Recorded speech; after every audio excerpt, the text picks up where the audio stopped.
Ah, Middle-earth, such a beautiful day. I love it.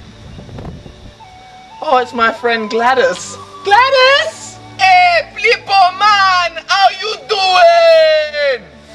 Be there in a sec, man! Oh, it's a goblin! That's cool, man! I'm on my way! Hello, my good fellow. How are you doing? When do you think Aragorn's going to take his rightful place in Gondor as king?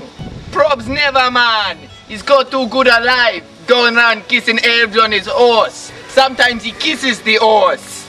You know, what in the Middle-earth would you give that up for, man? Except his new girlfriend does look a bit like Gollum with hair.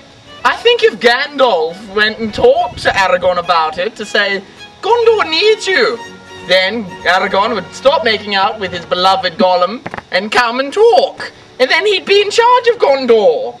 But no, he's not going to do that because he's feeding Shadowfax, that horsey, lots of carrots. Yeah, but Gandalf has his own problems to worry about.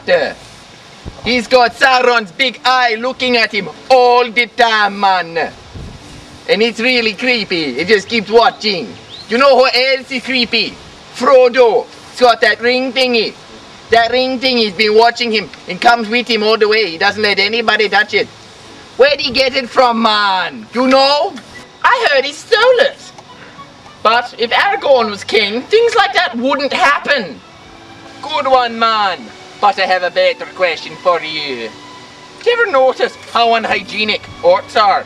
No matter how many bathtubs, rivers, lakes, oceans, ravines you push them in, they're still dirty, dirty, dirty.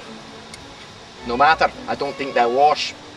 But if they had a better role model like Aragorn or some guy with swagger like that, then they'll be really, really good and clean. And then they'll be able to fight for us and do what it's stuff like that. Think about it. You're right.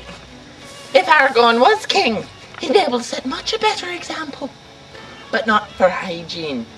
I think Legolas is better for that. He's got his long hair bristling down his back.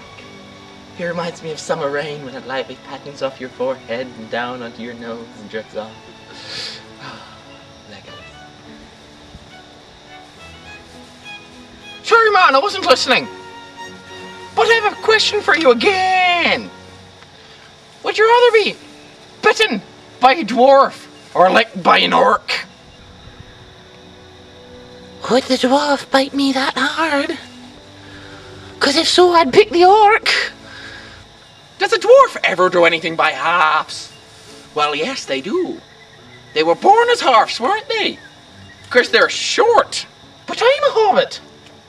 I'm short too. Been short my whole life.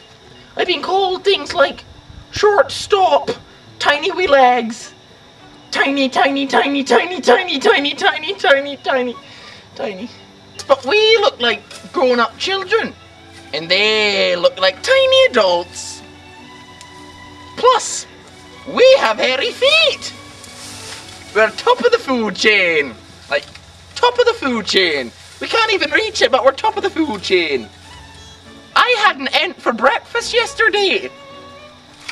It was the texture of having my Cocoa Pops with no milk. It's great. Thinking about it now. I love being a hobbit. You know who likes being a hobbit? Gollum.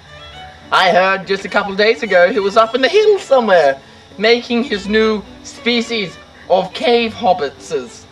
Doesn't he talk to himself? Although, isn't that such a bad thing? You filthy fat hobbitses! Put the sword down, hobbitses! Oh, Gollum, he's always visiting these parts. Oh, but the only thing I would like more than being a hobbit is for Aragorn to be king. And I wouldn't even need to trade my hobbithood for that. Yeah, man, that's pretty true. But I wonder if Aragorn's ever going to know that he's the real true king of Gondor. Anyway, man, I've got to be going. I've got to meet Dumbledore and Gandalf for a butterbeer and a cigarette. down by Gringotts. Laters, maters. Goodbye, goodbye, goodbye, goodbye, goodbye. See ya.